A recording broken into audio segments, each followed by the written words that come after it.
아, 예, 마지막 거 다시 한번. 교회는 전투하는 교회고 마지막으로는 승리하는 교회다. 눈에 보이는 유형 교회도 중요하지만 진짜 본질은 무형 교회에 있다. 또 유기체라고 하는 거예요. 유기체는 사람 움직인다는 거죠. 사람 움직이는 교회. 사람 움직일 때 제도와 조직도 의미가 있는 것이지, 사람 움직이지 않는데 제도와 조직만 있다고 한다면 그거는 완전히 뭡니까? 예수님 당시에 교회하고 똑같은 거죠. 예루살렘 성전하고 똑같은 거죠. 완전 회치랑 무덤이 되는 거죠. 강도의 구별이 되는 거죠. 예수님 당시에 성전 안에 구조가 얼마나 잘 되어 있습니까? 그죠? 대제사장도 있고 제사장도 있고 막 바리새인도 있고 사두개인도 있고 막 서기관도 있고 율법학자도 있고 기가 막히지 뭐. 성전은 또 얼마나 잘 지었어요. 여러분, 솔로몬 성전 너무 부러워하지 마세요. 헤롯 성전은 100배로 더 잘 지었습니다. 그러나 하나님께서 보실 때는 빵점짜리, 회치라 무덤이요, 독사의 소굴이라니까, 강도의 구렬이고. 그러니까 중요한 것은 유기체, 하나님의 말씀이 살아 움직이는 교회가 되어야 된다는 것이죠. 아까 유형교회, 무형교회 했으니까 이제 신구약 66권에 흐르는 각기 다른 시대에 존재했던 교회의 모습을 보겠습니다. 여러분, 교회는요 바로 하나님께서 직접 세우신 공동체예요. 이 땅에 직접 하나님께서 세우신 공동체가 두 개 있는데, 하나는 가정이고 하나는 교회란 말씀 많이 들었죠. 교회는 바로 죽어가는 영혼들을 구원하기 위하여, 바로 인간이 타락한 그때부터, 아니 그 이전에 창세전부터 하나님께서는 하나님의 택한 백성들을 모으실 공동체를 만드셨다. 아담과 하와를 통해서 그 공동체가 실현되기를 원했는데 그 공동체가 무너져 버린 거지. 아담과 하와를 통해서 이루어지려고 하는 그 공동체는 무너졌지만 예수 그리스도의 십자가를 통하여 세워진 공동체는 영원 무궁한 줄 믿습니다. 그것만이 완전한 공동체요, 완전한 교회의 모습이라는 거예요. 그래서 교회는 어쩌다가 탄생한 것이 아닙니다. 그 그림자는 바로 인간의 창조부터, 인간의 타락부터, 그때부터 하나님께서는 이 악한 마귀의 권세를 멸할, 그리고 예수 그리스도의 복음을 흥왕시킬 그런 교회를 창조하셨다, 지으셨다 하는 것입니다. 그러나 그것은 항상 동일한 형태를 지닌 것만은 아니었다. 첫 번째는 족장시대, 다시 말하면 창세기 아브라함과 뭐예요? 이삭과 야곱과 요셉의 시대까지 이어지는 족장시대는, 교회는 경건한 가정으로 표현됐죠. 이 족장이라는 자체가 집안이라는 뜻이야. 집안. 아브라함의 집안을 통해서 하나님의 역사를 이루어 가신다. 이때 중요한 것은 아버지가 제사장의 역할을 하는 거예요. 아브라함이 제사장 역할을 하고 이삭이 제사장 역할을 하고 야곱이 제사장 역할을 하는 거예요. 그래서 처음에는 집단으로 모여가지고 드리는 예배가 아니라 가정 예배. 창세기에서 시작되는 예배는요 가정 예배입니다. 여러분, 가정 예배가 중요합니다. 예? 제가 우리 아버지한테 물려받은 것 유산 중에 하나가 뭐냐면 가정 예배는 철저하게 예배더라. 가정 예배. 예, 우리 아버지는 타협 없습니다. 아무리 바쁘고 아무리 그거 해도요, 가정 예배 드리는 것은 절대적입니다. 절대적. 여러분, 가정이 살리는 방법 딴 거 없어요. 교회 가정 안에서 찬송과 기도 소리가 나오면 됩니다. 그럼 가정은 살아나요. 애들이 다 보거든요. 아니, 신앙생활을 하는데 주일 하루만 갔다 오면 끝이야. 나머지는 그냥 TV 소리가 뒤덮여 있는, 아이들은 인터넷 게임에 세상이 뒤덮여 있는 그런 데서 살면 안 되죠. 물론 그거 하지 말라는 것이 아니라 가장 첫 출발은 하나님 앞에 드리는 시간이 진짜 귀하다. 가정 예배는 그런 것 같아요. 하나님 앞에 드리는 첫 시간. 그래서 새벽에도 중요하지만 가정 예배도 그 하루를 마감하면서도 아침이 아니면 저녁이라고. 유대인들은 아침 저녁을 꼭 지킵니다. 무슬림들은 아시죠? 하루에 몇 번? 5번. 이야, 정말 병원 복도 같은데 가보세요. 병원 복도 같은데. 병원 복도에 이불 깔아, 이불이 아니지, 담요 깔아놓고 거기서 하더라니까. 기가 막히더만. 자, 홍수 때의 교회는 노아의 가족 안에서 구원을 받았다. 그리고 참 종교가 다시 소멸될 기로에 섰을 때 하나님께서는 아브라함의 가족을 자신을 위해 구별하셨다. 5세 때까지 하나님을 경외하는 일이 가족들 안에서 유지되었다는 겁니다. 여러분들의 가정이 되살아나기를 바랍니다. 여러분 가정에서부터 예배 공동체가 되고 교회 공동체가 되기를 바랍니다. 자, 두 번째는 모세 시대죠. 모세 시대 때는요, 이제 교회가 어떻게 형성되었냐면 하나님과 이스라엘 백성들, 하나님과 언약의 백성들. 그래서 이스라엘은 언약의 공동체입니다. 그 언약의 공동체를 통해서 하나님은 구원과 해방을 선포하여 주시는 거죠. 예. 그래서 출애굽 뒤에 이스라엘 백성은 한 국가로 조직되었고 아울러 하나님의 교회를 구성했다. 여러분, 우리가 학교 다닐 때요, 국민교육 헌장이라고 하는 것을 배웠어요. 여러분도 배우셨죠? 응? 우리는 역사적 사명을 이고 이 땅에 태어났다. 얘가 뭐 찬란한 유구한 역사 이렇게 쫙 나오잖아. 이스라엘 민족은요, 역사 시간 제일 처음 먼저 배우는 것이 뭔 줄 아세요? 예? 역사 시간 제일 먼저 배우는 것이 뭔 줄 아세요? 우리는 종이었다. 우리는 종이었는데 우리는 신음할 수밖에 없고 탄식할 수밖에 없고 살려주세요 부르짖을 수밖에 없는 그런 종이었는데 야훼 하나님이 우리를 불러주시고 구원하여 주셨다. 여기서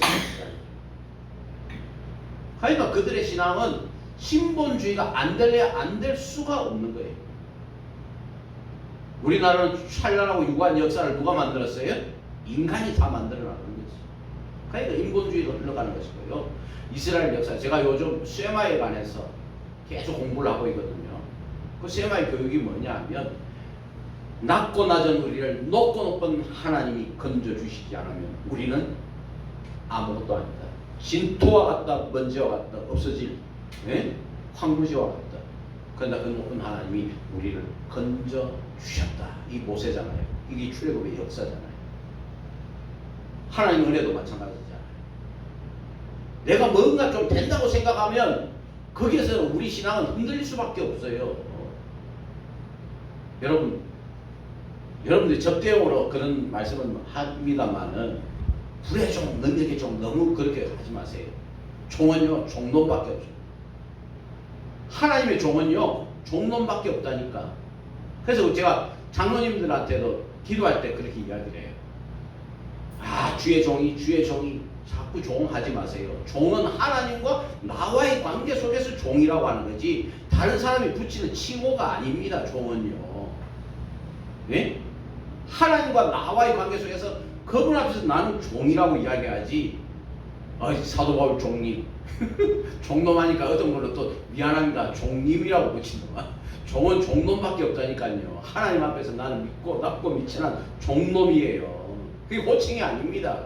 아, 주의 종이 아니요. 그냥 목사님이지 무슨 주의 종이야. 예? 하나님과 나와의 관계 속에서 나는 그분의 주의 종이야. 그래서 우리가 정말 호칭에서 헷갈리면 안 돼요. 무슨 말 하다가 총으로 나왔는가. 삼천포로 잠깐 빠졌습니다만은, 예. 여러분, 하나님의 은혜도 구원받을 만한 나를 택하신 것이 아니에요. 아무 쓰잘데기 없는 나. 그분이 아니고는 나는 정말 아무것도 아닌 나를 진토에서 건져내신 분이 하나님이시다. 여러분 믿습니까? 네. 거기서부터 역사는 시작되는 거예요. 성경의 역사는 바로 거기서부터 시작된다니까요. 그걸 뭐라고 그래요? 은혜라고 하는 거예요. 은혜. 갚을 수 없다는 것은 가치가 없다는 말이 아니라, 은혜는 공짜잖아요. 그 공짜는 가치가 없다는 것이 아니라 절대적인 가치가 있으므로 인간의 언어로는 표현할 수 없는 그러한 은혜와 그러한 사랑과 그러한 능력으로 우리를 구원하여 주셨다. 값으로 매길 수 없는 것, 그것이 은혜라니까. 여러분 교회가 은혜의 공동체인 줄 믿습니다. 바로 이스라엘 백성들은요 자기 인식을 거기서부터 시작하는 거예요. 출애굽 뒤에 이스라엘 백성은 한 국가로 조직되었고 아울러 하나님의 교회를 구성했다. 이들은 민족 종교를 표현하는 의식들을 풍부히 부여받았다. 교회는 독립된 조직이 없었지만 국가 안에서 조직된 존재를 갖고 있었다. 이스라엘은 교회 국가였다. 외국인들은 귀화해야만 교회에 들어올 수 있다. 여러분 외국인들도 어디입니까? 구약에도 뭡니까? 하나님의 전에 들어갈 수 있어요. 그러나 문제는 뭐예요? 한계가 있어. 한계가. 마당까지인가요? 어디까지 딱 들어가고 그 안에는 못 들어가. 여러분 지금도 이스라엘 백성이라고 하면요 이스라엘 사람이라고 하면 어떤 사람을 이스라엘 사람이라고 할까요? 이스라엘 사람. 한번 물어볼게요. 한국 사람 하면 어떤 사람이 한국 사람이에요? 한국 사람. 예? 당군의 자손, 배달의 결에 한국 사람이.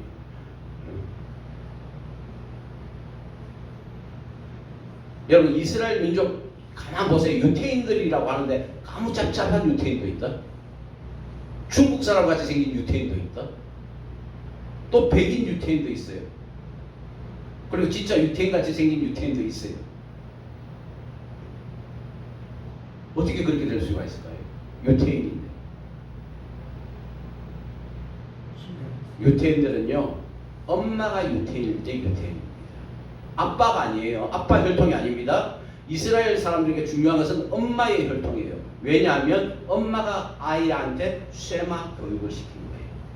갓난 아기 때 품에 안아서부터 하나님의 말씀을 가르치는 거예요. 아빠가 안고 가르치지는 못하잖아. 아빠가 젖을 대신 줄 수는 없잖아. 안 그래? 네? 대답을 안 하시는 거예요. 여러분들 여기 남자분들 다 젖을 주고 남자분들이 젖을 주고 키우신 거예요. 그러니까 안 키우잖아요. 그 애기의 젖을 먹일 때부터 생명을 주면서 신앙을 시키는 거예요. 그래서 그렇게 큰 애들이 유태인이에요. 남자가 중요한 게 아닙니다. 남자는 그 이후에 이제 어느 정도 컸을 때 그에게 할례를 행하고 어떻게 합니까? 신앙 교육을 시키고 그 이후지. 모태 있을 때부터 신앙은 진짜 중요합니다. 그래서 모태신앙이 중요하다니까요. 우리나라 모태신앙 문제점이 뭐예요? 요때부터 안 가르치니까 모태신앙이 문제이지 모태가 되는 거죠. 진짜 모태신앙은요 엄마의 젖을 빨 때부터 제대로 된 신앙 교육을 시키면요 그건 진짜 제대로 된 모태신앙인 거죠. 이제 여러분들이 애들 다 놓을 수는 없고 여러분들 자녀들이 그런 모태신앙의 본을 보이는 귀한 자녀들 또 그런 손주들이 되시기를 바랍니다. 그래서 우리가 레위기나 출애굽기 이렇게 보면은 예배가 지극히 상세한 내용까지 규정되어 있고 그 내용이 대체로 의식적이고 예전적이었으며 예루살렘에 있는 중앙성소에서 가장 지고하게 표현되고 있다. 이게 바로 예루살렘 성전이죠. 솔로몬 이후에. 자, 그 다음에 신약 시대에는 교회가 이스라엘 백성들만 교회냐? 이것 때문에 이제 초대교회에 큰 다툼이 일어나는 거죠. 어떻게 하나님의 자녀인데 유대 말고 다른 백성들이 다른 나라 사람들이 하나님 백성들이 될 수 있느냐? 그러면 정하고 싶으면 할례를 행하라. 할례를 행하고 율법을 지키라. 여러분 할례가 뭐예요? 남자 성기 표피를 잘라서 구별되었다고. 요즘으로 말하면 포경수술입니다. 그래서 그래가지고 거룩하게 구별되었다 하는 거잖아요. 제가 화장실에 가면요 여자분들은 남자 화장실 안 가봐서 모를 거야.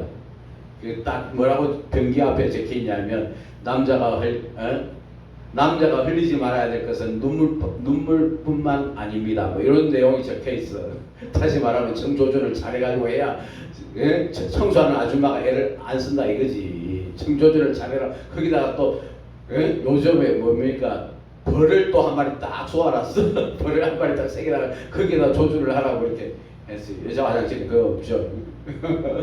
그런데요, 제가 할례라고 하는 단어를 생각할 때마다 이스라엘 백성들은 우리는 구별된 백성이다. 우리는 하나님의 선택된 백성이다.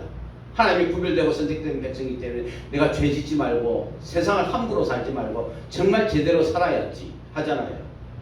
예? 그런데 왜 하필이면 할례가 거기에 행하는 것이 할례였을까? 내가 딱 가만히 생각해 봤어요. 그러니까요, 사람이 아무리 모자라도, 사람이 아무리 그걸 참는다 해도 하루에 5번 이상은 화장실을 가더라고요. 제가 요즘 당이 있어가지고요, 저녁에도 막 깨가지고 막 갈 때도 있어요. 그런데 갈 때마다 이스라엘 백성들, 남자들이 뭘 봤을까? 할례 받은 거 봤겠지. 안 그래요? 여러분들 화장실 안 가시는 모양이네. 화장실 가실 때 볼일 볼 때 거기 잘 조준을 하기 위해서 봐야 되잖아요. 볼 때마다 나는 하나님의 거룩한 백성으로 살아야 돼. 이야, 이것처럼 하나님께서 기가 막힌 시청각 교육이 없더라고. 여러분, 하루에 5번, 6번 볼 게 뭐가 있습니까?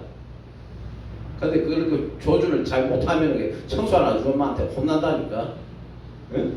그만큼 하나님께서는 그 할례를 통해서 너희들이 정말 하나님의 백성임을 기억하라, 기억하라 했는데, 이스라엘 백성들은 뭐만 기억하는 거예요? 할례만 기억하는 거야. 여호와 하나님을 기억하라를 빼먹고 할례를 받았느냐 안 받았느냐. 예, 할례를 받고 안 받고 이게 중요한 게 아니라니까요. 그걸 볼 때마다 하나님을 기억하라는 거지. 할례 받았냐 안 받았냐. 예? 그거 보라는 게 아니라 하나님을 주목하라는 거죠. 예. 그러니까 사도 바울하고 그거 뭡니까? 할례를 내세우는 유대주의자들하고 싸우기 맨날 그거잖아요. 외형적인 것 그거. 예? 그러니까 늘 이야기하다시피 외형은요, 본질을 떠난 외형은 아무 쓰잘데기 없다니까. 그래서 오히려 하나님께 가는 장애물이 될 수밖에 없어요. 그게 역사가 될 수도 있고 전통이 될 수도 있고 의례가 될 수도 있고, 그죠? 조직이 될 수도 있고 그런 거예요. 교회에서 조직이 얼마나 중요합니까? 안 그래요? 우리 장로님들, 권사님들 조직들 얼마나 중요해요. 교회 제도들 얼마나 중요해요. 그러나 그것이 본질을 놓쳐버리면, 껍데기만 남으면 해치라 무덤밖에 안 된다니까요. 그래서 신약시대 교회는 바로 이러한 이스라엘 국가를 벗어나서 이제부터는 예수 그리스도를 믿는 모든 만민들에게, 뭐라 얘기를 할까, 또 만민중앙교회가 생각납니다. 모든, 그게 아니고 모든 만민들에게, 예루살렘을 건너서 어떻게 해요? 사마리아와 온 유대와 땅끝까지 이르러 주의 복음이 돼. 이제 땅끝을 향하여 나아가는 공동체가 바로 신약시대 교회의 모습이다.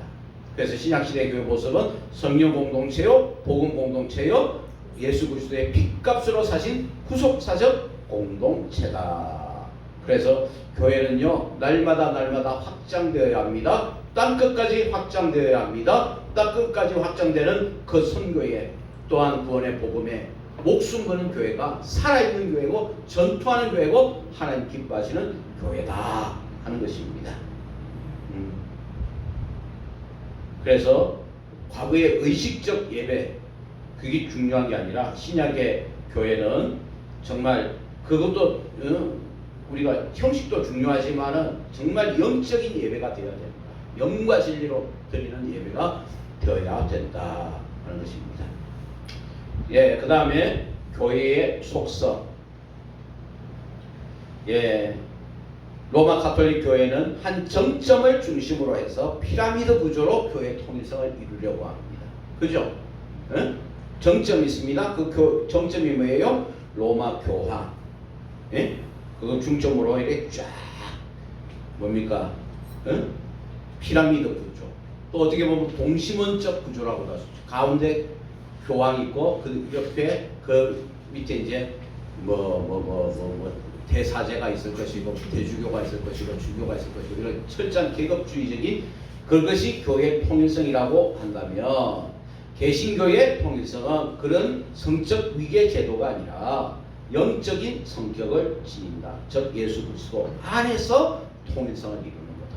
예수 그리스도께서 주시는 성령의 은총으로만이 교회는 하나 될 수가 있다고 하는 것입니다. 모든 신자가 지체들 속에 있는 예수 그리스도의 신비한 몸의 통일이다. 이 통일은 일정한 한도에서는 그리스도인의 신앙 고백과 행위, 공적 예배, 그리고 교회 외적 조직으로 표현된다. 그러나 중요한 것은 예수 그리스도 중심이다 하는 것입니다. 자, 두 번째, 교회 거룩성입니다. 여러분 로마 가톨릭 교회는 거룩성도 외적인 형식으로 인식합니다. 다시 말하면 누가 이 성례를 베푸느냐, 누가 예배를 집전하느냐, 그래서 교회의 교의, 도덕적 계명, 예배, 권장 같은 의식적 성결을 주장합니다. 그러나 우리 개혁교회는 그 거룩 개념을 교회의 지체들에 적용을 해요.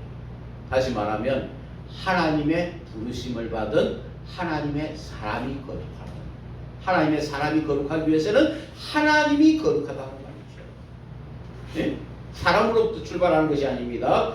그 교회를 거룩하게 하고 하나님의 택한 사람들을 거룩하게 하는 것은요, 예수 그리스도의 핏값으로 거룩하게 합니다. 인간이 폼 잡고 성경책 딱 들고 할렐루야 예수가 하면 거룩해요? 아니에요. 똥폼이에요. 그거는 거룩이 아닙니다. 따라서 해봅시다. 똥폼.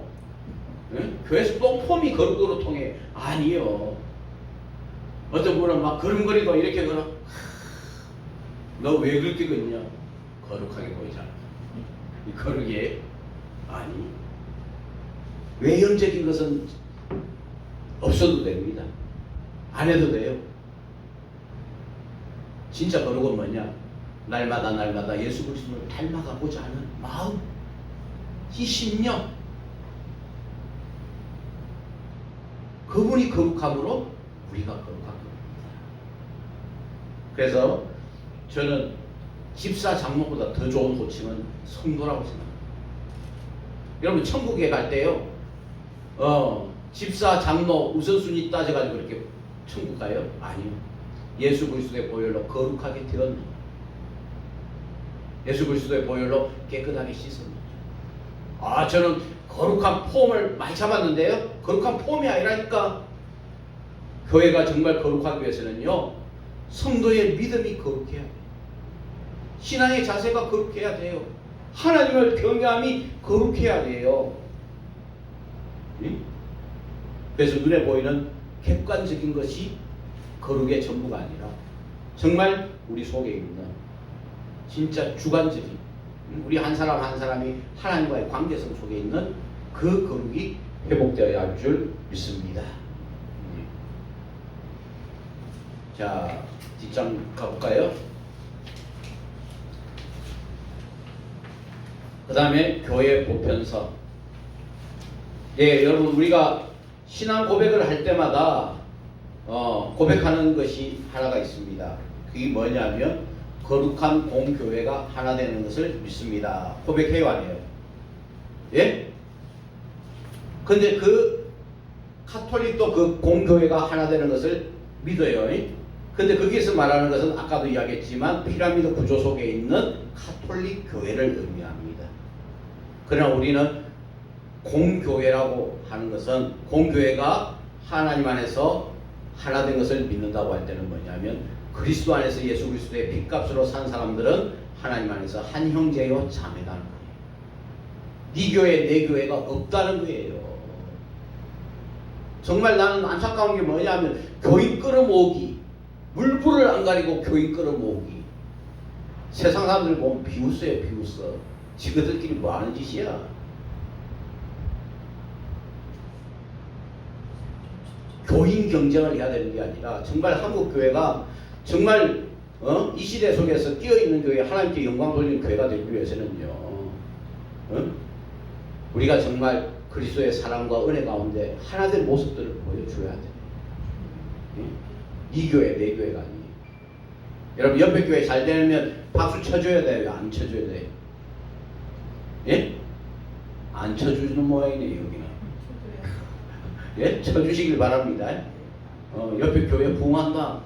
아이고 배 아프네. 목사님들이 성도들은 잘 안 그래요. 목사님들이 배 아파하지 마시고 여러분 사촌이 밭을 사면요 뭐가 아파요? 배가 아파요. 왜 사촌이 밭을 사는데 배가 아플까? 예? 왜 배가 아파요? 여기 일본 놈들이 심어준 생각이야. 원래 우리 속담은요 사촌이 땅을 사거나 밭을 사면 배가 아프다는 것은 뭐냐면 우리가 워낙 가난하고 못 살았잖아. 그죠? 그러니까 사촌이 밭을 사고 돌을 사고 땅을 샀다는데 해줄 것이 없어. 그럼 내가 해줄 것이 뭐가 있겠어요?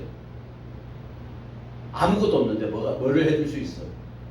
똥이라도 한번 싸줄 수 있잖아. 예? 배가 아파가지고요 똥이라도 한번 싸가지고 그 집에 보태주면 그것이 기쁨이잖아요. 아니 원래 우리 민족이 그런 민족이었다니까. 근데 저 일본 놈들이 그 속담을 바꿔버렸어요. 사촌이 땅을 사면 배가 아플 정도로 이거는 그 정도밖에 안 되는 민족이니까 우리가 다스린다 이거죠. 여러분 사촌이 밭을 사시면 좋아하시길 바랍니다. 기뻐하시길 바랍니다. 그래서 우리 교회가요 연합하는 일에 함께 해야 돼요. 악한 일을 도모하는 것에는 악들이 막 서로 연합해가지고 하나 돼가지고 막 어쩔 줄을 몰라는데 교회에서 뭐 하자 이러면요 참 힘들어.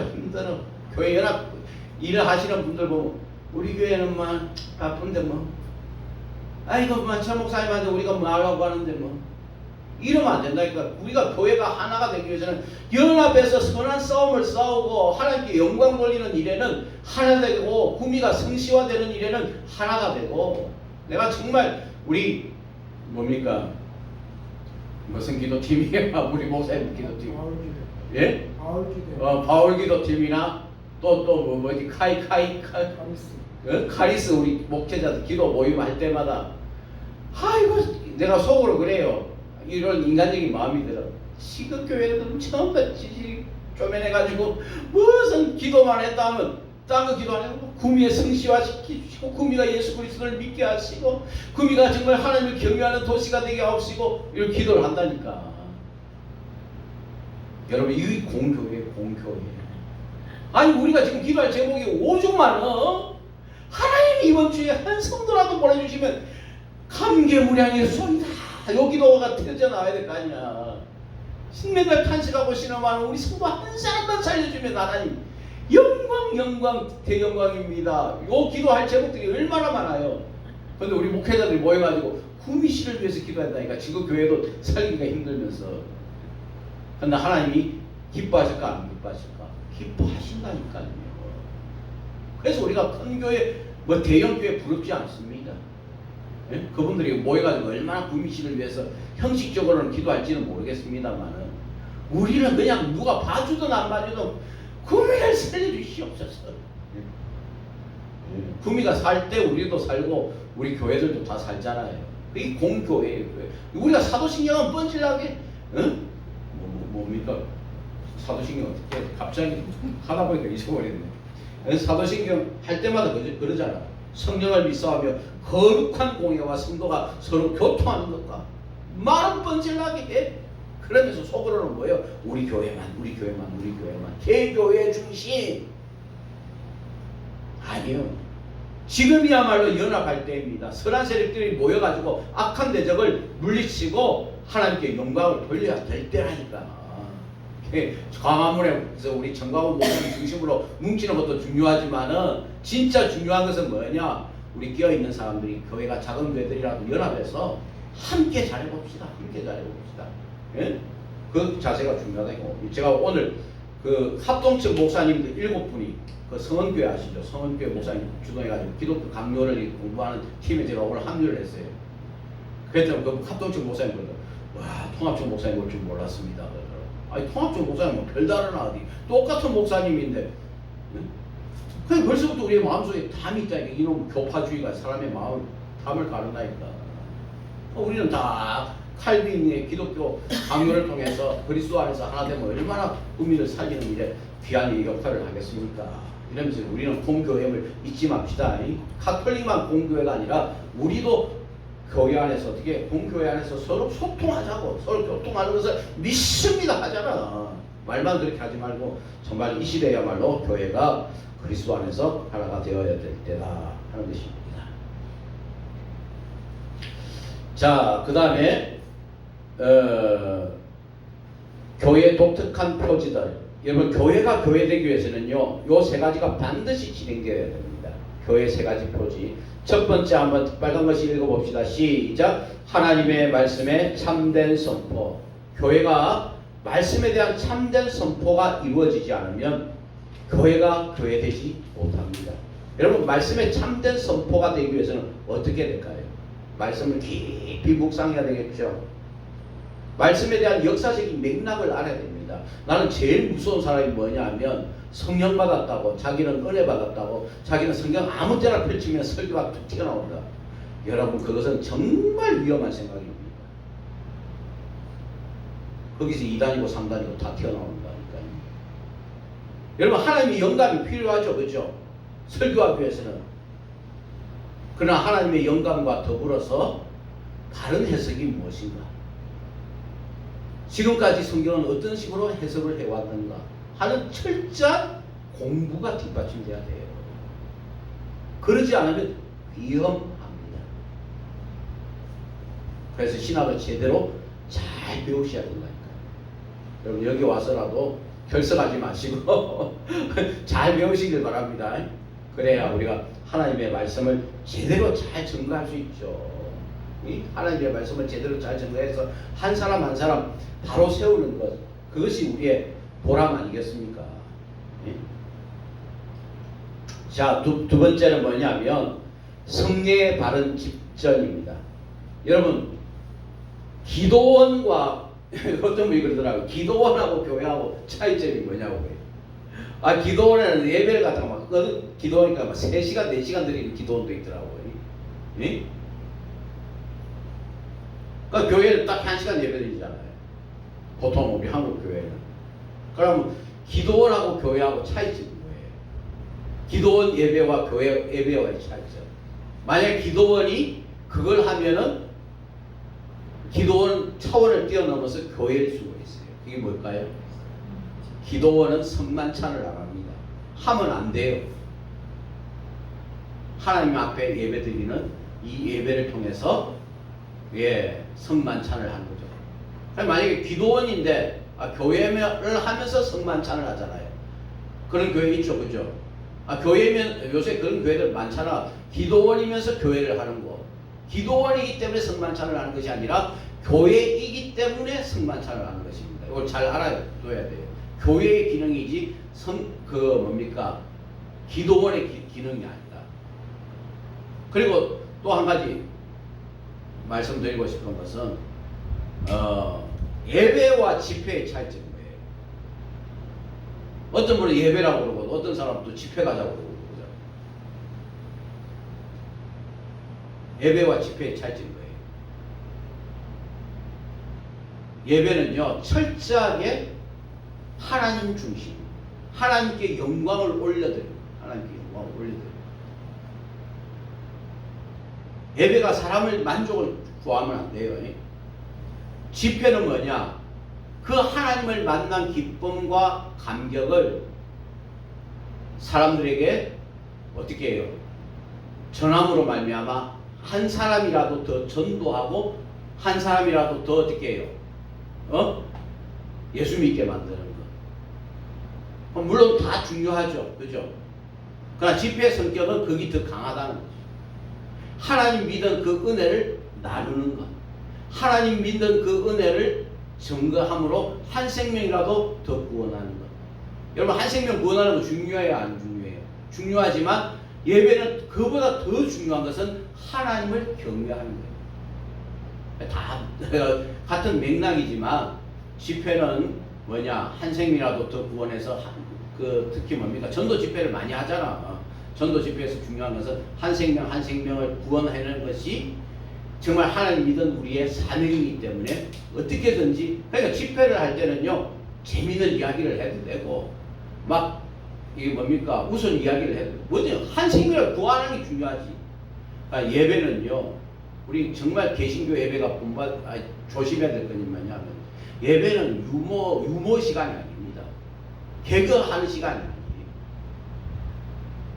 여러분 장정동 목사님 완전히 뭐 유머 개그에 능하시잖아요. 본인 교회에서 예배 드리러 가보세요. 딱 30분 예배 드립니다. 그러면서 하나님 경유하는 말씀만 해야지 막 아무 농담이나 그렇게 하지 않습니다. 그러나 그분이 부흥집회 가면 막 온갖 제수처를 써가면서 다 하잖아. 왜 한생민이라도 더 그 예수 그리스도 만난 예수 그리스도를 전하기 위해서. 그러니까 잘 구분을 하셔야 돼요. 예? 그래서 교회의 기능 중에 중요한 것이 성만찬이라고 하는 것. 아무나 베풀 수 있는 것이 아닙니다.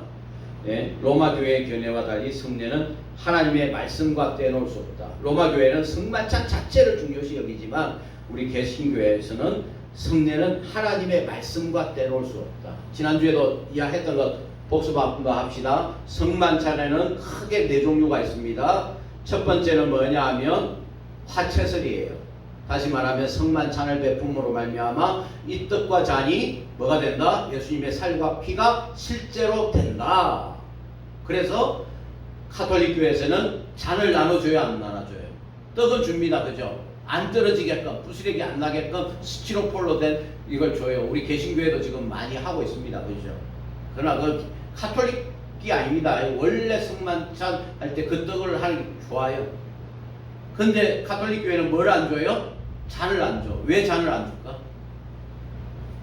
홀리잖아. 애기가 툭 하고 칠 수도 있잖아. 그러면 땅바닥에 뭐가 떨어지는 거예요? 예수님의 피가 따라져가지고 사람들이 밟고 지나가잖아. 그러면 그게 뭐가 되는 거예요? 그러니까 가톨릭 교회는 신부만 이걸 먹습니다. 그래서 신부님들이 다 코가 빨개요. 하도 많이 마셔가지고. 신부님들 낙은 포도주 만들고 포도주 마시 그게 낙이라고 그러더라고. 내가 신부님들하고 이야기해보고 신부님들 낙이 뭡니까? 아이고 이거 밤마다 이거 한 번씩 하는 게 그게 낙이요. 그러더라고. 예, 그 실제로 변한다. 첫 번째. 두 번째는 뭐냐면 루트가 이야기했던 공제설. 떡과 잔을 나눌 때 주님이 함께 여기에 임하신다. 주님의 살과 피가 여기에 주님이 임하신 거예요. 살과 피가 여기에 함께 임하신다. 실제로 함께 존재한다. 이 공제설입니다.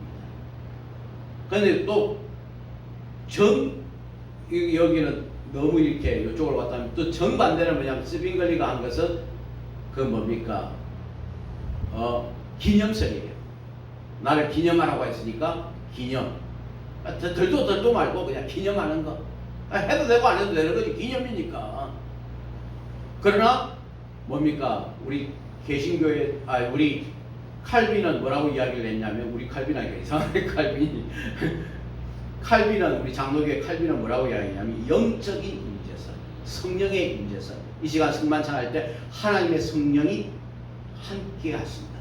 또 성만찬에서 중요한 것은 뭐냐 하면 하나님의 말씀을 듣고 하나님의 말씀에 감동된 자에게 영적으로 임하는 거지. 그가 무관하게 성령이 임하는 것은 아니다는 겁니다. 중요한 것은 뭐예요? 하나님의 말씀이 들려지는 것이 1번. 그때 진정으로 성만찬이 의미가 있다. 그럼 성만찬은 언제 하는 것이 좋을까요? 우리 교회는 너무나 목사님들이 설교하실 말씀들 내용들이 많아가지고 1년에 2번 하는 교회도 있고 3번 하는 교회도 있고. 여러분들 교회는 몇 번 하세요? 예?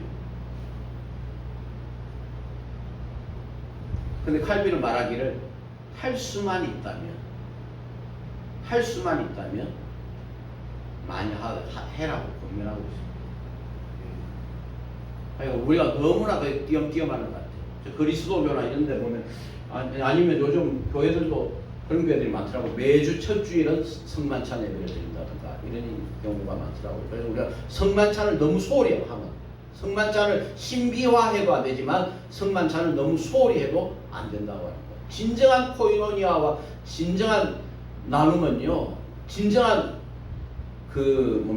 교제는요, 함께 밥을 먹는 것도 중요하지만 성만찬을 함께 떼는 것, 이게 진짜 영적인 교제입니다. 우리가 성만찬을 바로 집행할 수 있도록 너무 신비화하지 말고 또 너무 등한심하지 말고 정말 성만찬을 통해서 정말 하나님의 사랑과 은혜가 함께 나누어지는 것을 경험할 수 있는 그런 성만찬이 될 수 있기를 바랍니다. 그 다음에 교회는 세 번째 지표는 뭐냐면 번징의 신실한 시행입니다. 교회가 순결을 유지하고 승리의 거룩성을 유지하기 위해서는요, 교회는 번징에 느슨해지면 안 된다. 요즘은 번징이 있습니까? 교회 안에? 예? 여러분 권징이 있어요? 치리와 그 번징이 있습니까? 없어요. 웬만해가지고는 없습니다. 왜요? 특히 성도들에 대해서. 예? 만약에 치리하고 권징하면 뭐라고 그래요? 교회가 여기밖에 없나? 튀어나가버리는 거지 뭐. 옛날에는요, 어디 교회에서 치리 받았다 하면 치리가 보통 이제 수찬 정지나 뭐 이런 것이거든요.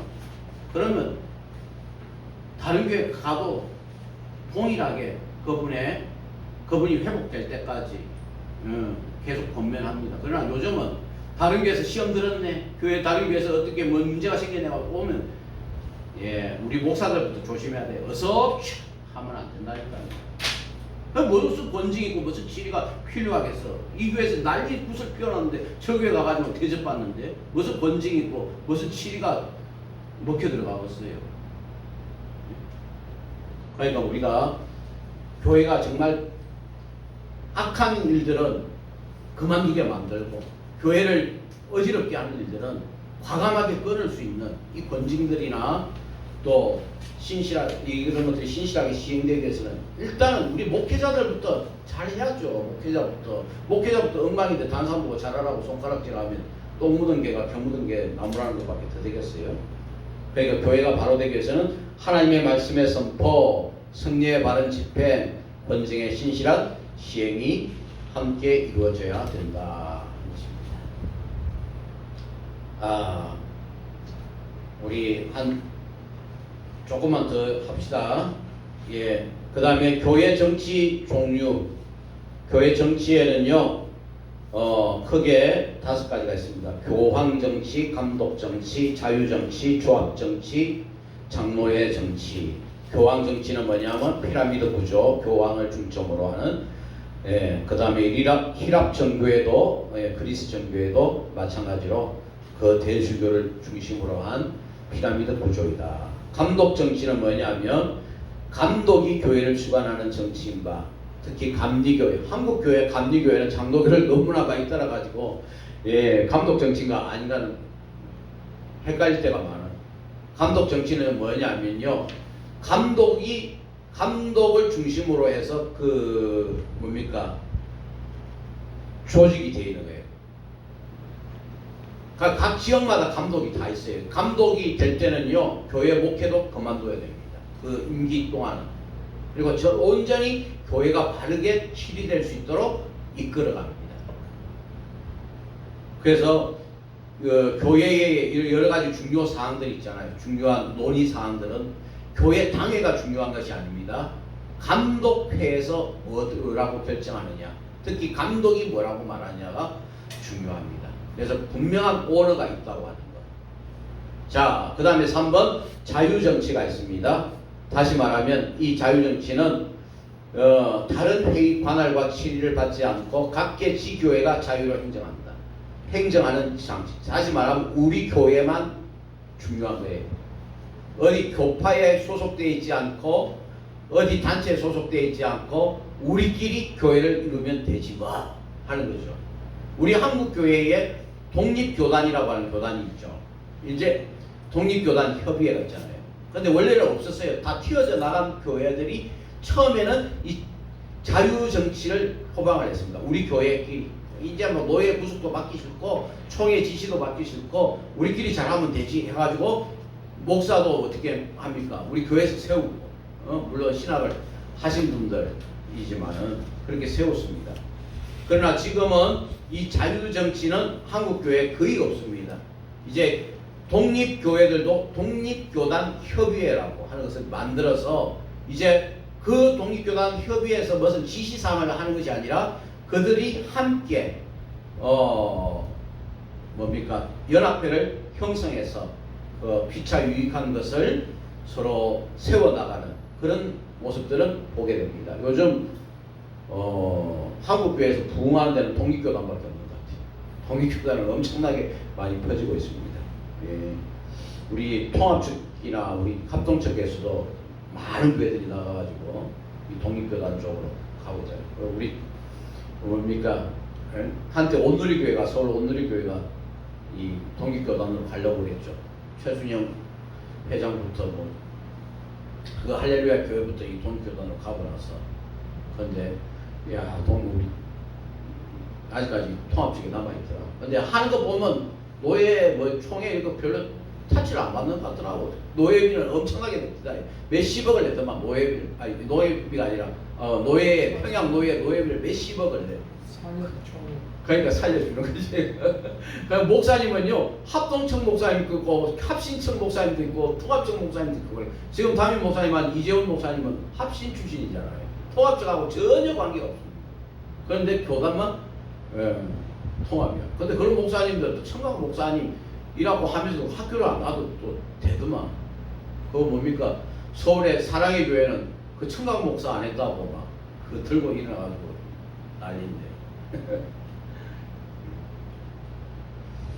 예, 아무튼 여담으로 했습니다. 그 다음에 장로회 정치는 쉽게 말하면 장로회 정치는 한마디로 말하면 우리나라 국회를 생각하면 돼요. 대의 정치.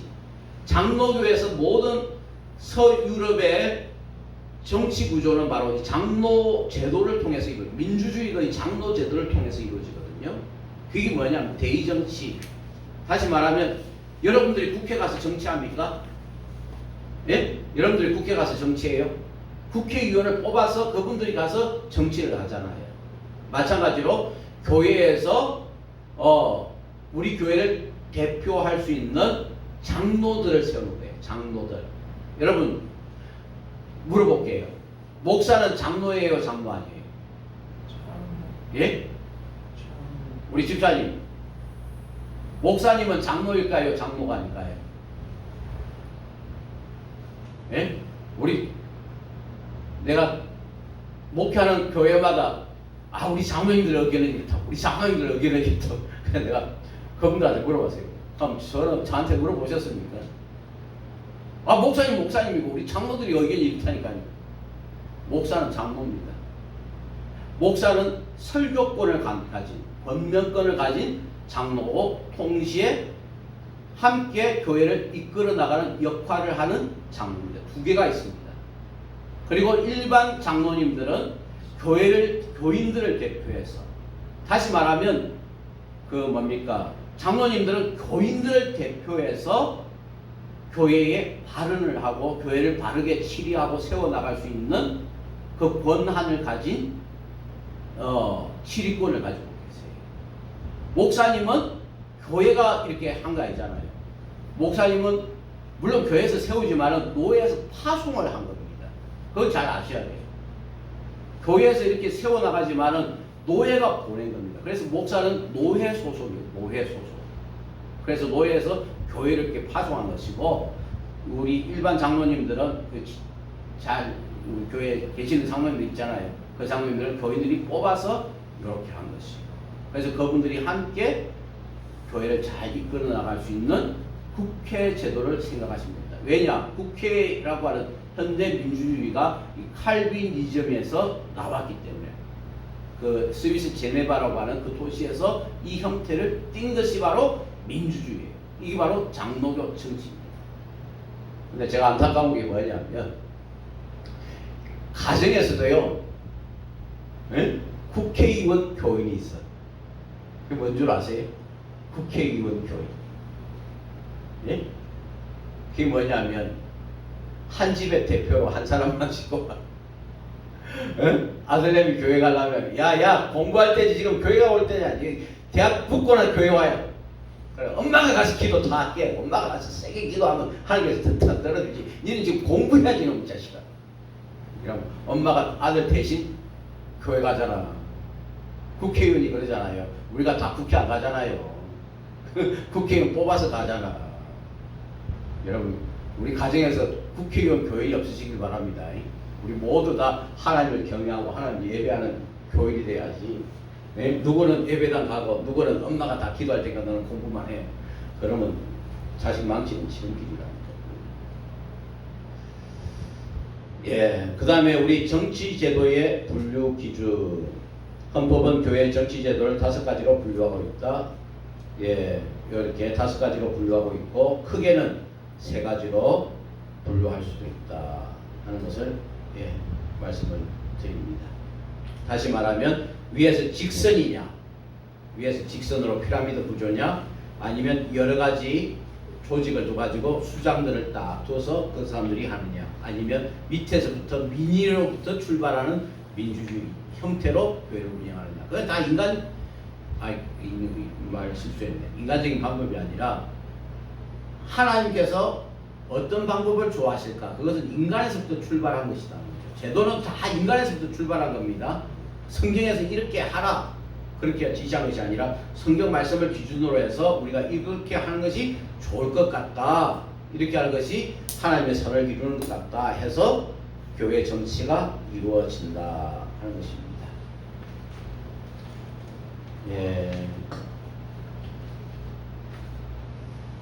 교회 권세 7권에 관해서 말씀드릴 것 같으면 교회적 권세는 예수 그리스도만이 가지고 있는 것이지 어떤 조직이나 개인이 주무르는 것이 아니다 하는 것입니다. 그 다음에 교회는 끊임없이 진리를 잘 분별해서 교인들이 헷갈리지 않도록 우리가 잘 교육시키고 또 잘 이끌어 나갈 수 있는 것이 필요하다 하는 것입니다. 그 다음에 주권 혹은 기본 주권, 교회법에서 주권이란 교회권의 행사권이 치리권의 시원이 되는 기본적 권리를 말한다. 여기서 기본이라는 의미는 교회의 질서를 형성하는 1차적인 권리라는 것이다. 그래서 한 생명 한 생명을 소중하게 여기고, 교회에서는 한 생명 한 생명 소중하게 여겨야 돼요. 이 당연히가 따르시오. 아니요. 첫 번째는 뭐요? 하나님 기뻐하신다. 두 번째는 뭐요? 전 성도들의 함께하는 뜻인가. 여러분, 우리가 장로 정치라고 해가지고 장로가 강압적으로 하면 안 됩니다. 항상 어떻게 해요? 한 생명 한 생명. 국회의원도 그러잖아요. 국회의원이라고 자기가 처음에 막 표 구걸할 때는 막 인사하고, 그죠? 국회의원 딱 돼가지고 목에 힘 딱 주고 그러면 안 되잖아. 그러니까 교회에서도 어떻게 해요? 직분 맡은 자는 항상 자기가 종이라고 하는 의식을 가져. 그래야 제대로 된 그걸 합니다. 여러분, 계급이 아닙니다. 교회에서 장로, 장로 뭐 이렇게 되는 것이, 장로 집사 이렇게 권사 되는 것이 계급이 아니라고 하는 것 여러분 아시고, 새로운 종이 오고 가지고 한 10분만 딱 하고 마치겠습니다. 자, 교회의 5대 기능. 교회는 5가지 기능이 있다. 가장 중요한 기능. 첫 번째는 예배의 기능이다. 예배는 신령과 진정으로 하나님을 찬양하는, 하나님을 높이는 예배가 돼야지요. 자꾸 사람에게 초점을 맞추는 예배가 되려고 그래요. 너무너무 안타까워요. 그래야 사람들이 많이 온다나? 여러분, 예배의 중심은 하나님입니다. 하나님. 정말 두려움과 존중이 여김으로, 신령과 진정으로 하나님을 찬양하고 그 하나님께서 베풀어 주신 은혜로 우리가 하나가 되는 거예요. 하나님께서 베풀어 주신 은혜로 우리가 서로 나누고 교제하고 하나가 되는 것이지, 그것이 흔들리면 인본주의적인 예배가 될 수밖에 없다는 거죠. 사람을 기쁘게 하는 거예요. 사람의 감정이나 건드리고, 그렇죠? 그런 예배가 되면 안 된다는 거죠. 그래서 우리 예배에서 중요한 것은 모이기를 피하는 어떤 사람들의 습관과 같이 하지 말라고 히브리서 10장 25절에 말씀하고 있습니다. 코로나가 엄청난 사건 앞에서 우리가 어쩔 수 없다고 할지라도 지금 사람들이 얼마나 핑계대기 좋아하는지 몰라. 그죠? 혹시나 그래도 그럴 수 있을지 모르잖아요. 그러면서 백화점이나 마트는 지 혼자 다 번질나게 다 쫓아다녀. 여러분, 이제는 모이는 예배에 중점을 두시기 바랍니다. 그동안 못했는데. 그래서 바른 예배의 원칙은 개인적 예배, 그 다음에 공적 예배, 그 다음에 은혜를 사모하는 마음. 예배는 관람하는 것이 아니라 능동적으로 참여하는 주체가 되어야 합니다. 여러분, 예배는 보는 것입니까? 드리는 것입니까? 예? 저는 이렇게 말하고 싶어요. 예배는 봄과 동시에 드리는 것이다. 예배를 통해서 하나님을 보아야죠. 예배를 통해서 성령이 우리 가운데 임재하는 것을 영적으로 보아야죠. 그럴 때 진정으로 하나님 앞에 드리는 예배가 될 수 있다는 거죠. 예배는 보는 거냐 드리는 거냐, 애들한테 헷갈리게 그렇게 제발 좀 물어봐 안 보았으면 좋겠어요. 차라리 예배는 구경꾼처럼 그렇게 드리는 것이냐, 아니면 영과 진리로 정말 하나님을 경외하는 마음으로 드리느냐, 이렇게 물어보면 안 헷갈릴 건데, 예배를 보는 것이냐 드리는 거냐. 아, 예배를 보아야지. 예배를 통해서 성도도 봐야 되고 하나님도 봐야 되고 다 보아야 되고 눈 감고 드릴 거야. 여러분, 예배를 통해서 여러분들 삶이 살아나고 교회가 살아나는 역사가 있기를 바랍니다. 예, 그 다음에 우리가 헌금도 미리미리 잘 준비하는 것도 중요하죠. 물질을 드림으로 우리는 전인격적인 예배를 경험하게 됩니다. 두 번째는 우리 선교의 기능입니다. 교회 두 번째 기능이 뭐라고요? 선교의 기능. 캐리그마 말씀의 가르침과 복음 전도로서 캐리그마는 교회의 가장 핵심적인 기능입니다. 말씀이 살아야지요. 그러나 동시에 그 가르침을 받았다고 한다면 이제 건강한 교회는 그 가르침을 밖으로 증거해야 됩니다. 천국을 확장해야 합니다. 하나님이 지상에 주신 교회의 사명이 뭐예요? 마태복음 28장 19절에서 20절 같이 읽어봅시다. 시작. 그러므로 너희는 가서 모든 족속으로 제자를 삼아 아버지와 아들과 성령의 이름으로, 심리라고 해놨네, 세례를 주고 내가 너희에게 분부한 모든 것을 가르쳐 지키게 하라. 침례 대신 세례로 바꿔주세요. 아마 침례교에서 넣은 성경을 제가 인용을 했는 모양입니다. 여러분, 침례나 세례나 똑같습니다. 뭐 다르게 너무 거기에다 의미를 줄 필요는 없습니다.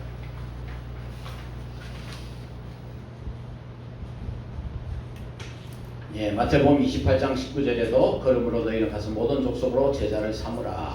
그리고 사도행전 1장 8절에서 오직 성령이 너희에게 임하시면 너희가 권능을 받고 예루살렘과 온 유대와 사마리아와 땅끝까지 이르러 내 증인이 되리라. 교회의 존재 목적은 복음을 전가하는 일입니다.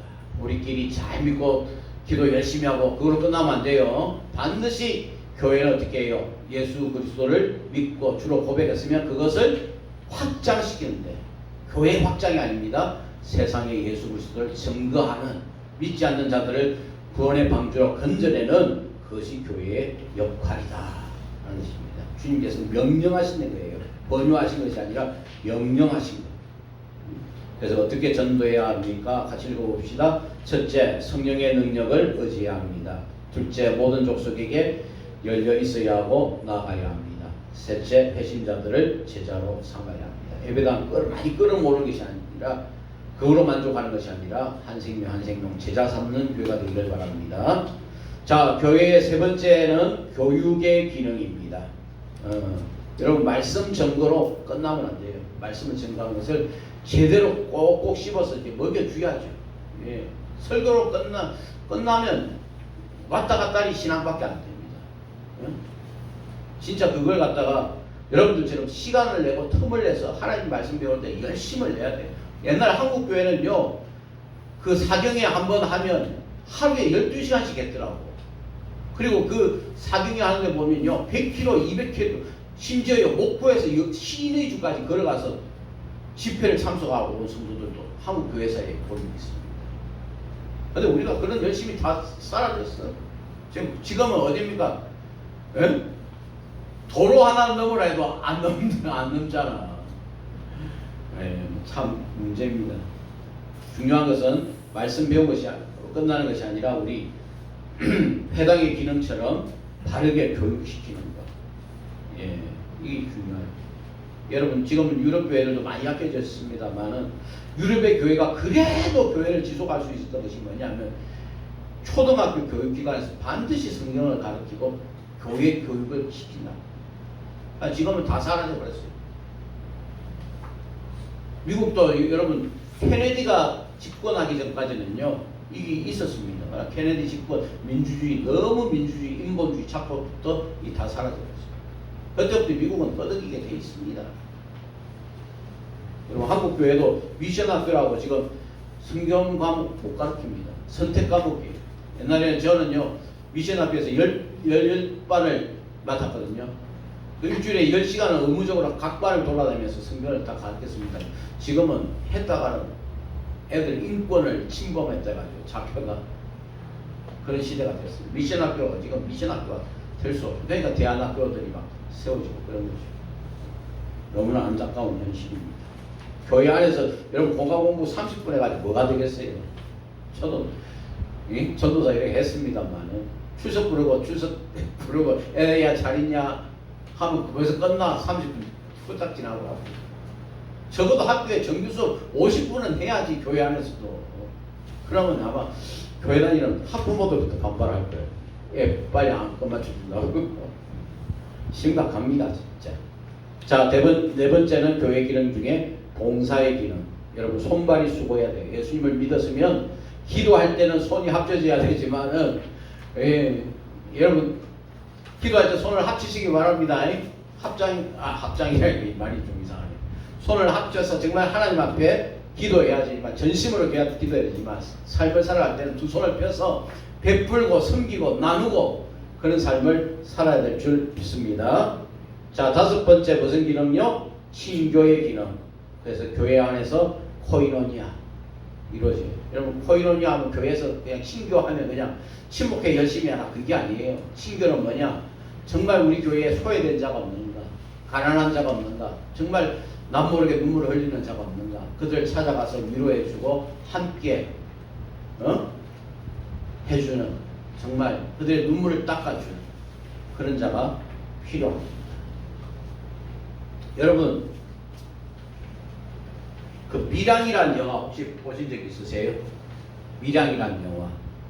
여러분 여러분들 수준이면 초신자들은 안 되고 여러분들 수준 정도 되면 미량이라는 영화 꼭 보세요. 거기에서 한국 교회가 왜 무너지고 있는가를 봐야 돼요. 여러분 뭡니까? 엄마가 남편을 잃고 아이를 데리고 밀양으로 오잖아요. 밀양에 와서 자기 딸을 열심히 살려고 하는데 애가 유괴를 당해. 학원 선생한테. 그래서 그 아이가 죽어요. 그 학원 선생이 감옥 속에서 있어. 근데 자기가 사람들이 막 권면하고 이렇게 해가지고 교회를 나갔어. 그래가 마음이 위로를 받아가지고요. 감옥에 가서 이제 내가 그 사람을 용서해주고 싶은 마음이 있어. 그래서 용서해주러 갔어요. 그랬더니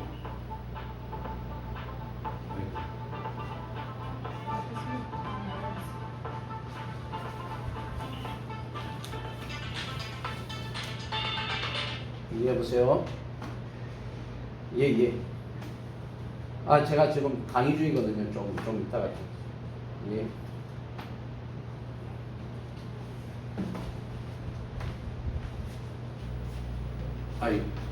밀양 영화 하다가 말았죠. 그 감옥에서 용서해 주러 갔는데요. 그 용서받을 사람이 있잖아요. 애기를 죽이던 그 사람이 환한 표정으로 할렐루야. 그러니까 그 엄마가 피줄 초풍할 일이 아니야. 자기는 그 사람 용서해 주러 갔는데 이 사람은 벌써 할렐루야 하고 환한 얼굴빛으로 나오는 거예요. 그랬더만 이 선생님이 하는 말은 뭐냐면 왜 그러세요? 왜 그렇게 얼굴이 환해요? 이랬더만 이 사람 하는 말이 주님이 나의 죄를 용서해 주셨어요.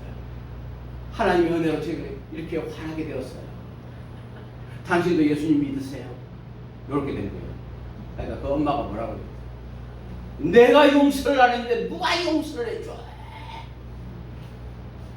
내가 용서를 했는데 감히 내 아들을 죽인 놈을 누가 용서를 해줬냐고. 그러면서 그 여자가 거품을 막 물고 쓰러져요. 그러면서 막 하나님이 살아계시면 이럴 수가 있냐고. 그러면서 막 하나님 거부하는 그런 모습으로 나가거든요. 그러면서 사람들이 막 값싼 위로로 막 그 사람을 달래. 문제는 뭐예요? 정말 하나님 앞에 용서함을 받았다면 그 사람 앞에 무릎을 꿇어야지.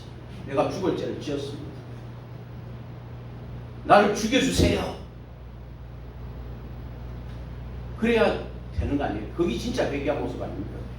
할렐루야. 주님이 나를 사랑해 주셨어요. 나의 모든 죄를 사해 주셨어요. 할렐루야. 자매님 아직도 근심 걱정에 빠지셨네요. 예수 믿으세요. 이것이 우리의 모습이 되면 안 된다는 거죠. 다시 말하면 정말 죄사함을 받았다고 한다면 거기에 대한 책임의식을 분명하게 느끼고, 응? 우리가 정말 이 시대 속에서 진정으로 그 아픈 사람들을 감싸줄 수 있는 마음이 생겨야 돼요.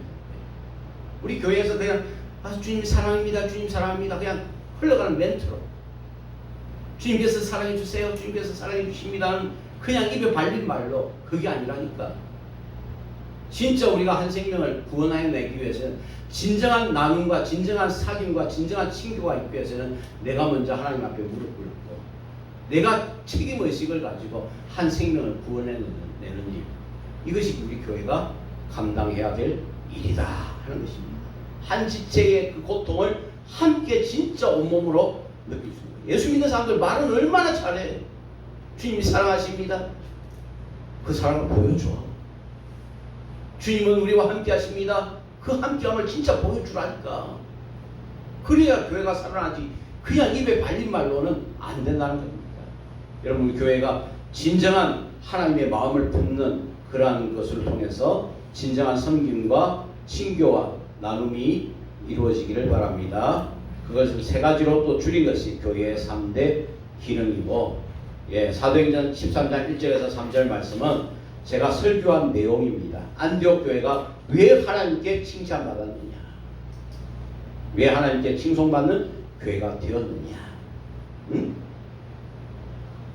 안디옥 교회가요, 다른 사람한테 칭송받은 게 아니라 안 믿는 사람들한테, 저 사람들은 진짜 예수쟁이다, 진짜 그리스도인이라고는 칭찬을 받았다니까요.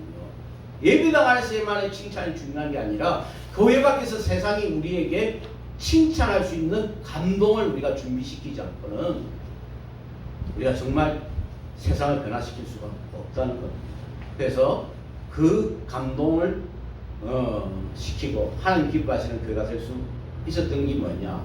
칭송받는 교회, 벽이 없는 교회, 순종하는 교회, 헌신하는 교회. 이것은 여러분들이 제 설교를 한 편 읽으신다 생각하시고 집에 가서 읽으시기 바랍니다. 숙제.